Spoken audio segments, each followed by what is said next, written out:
Hi everyone, in front of me I've got OPPO A3 and let me share with you how to show battery percentage on the status bar in this device. So let's start with opening the settings, and here we have to scroll and find notification and status bar. Let's tap on it. I misclick, tap on it. Now we have to tap on status bar, which is at the top. And as you can see here, we've got two options connected with the battery.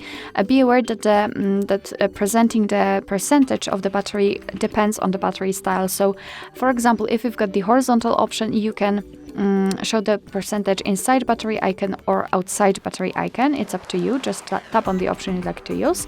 However, if you will choose vertical option, you will have the only option to present the battery percentage next to the battery icon, or turn it off completely just by using the switcher.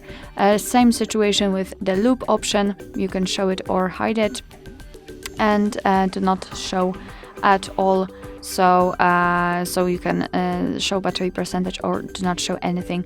So be aware simply that the battery percentage depends strongly on the battery style.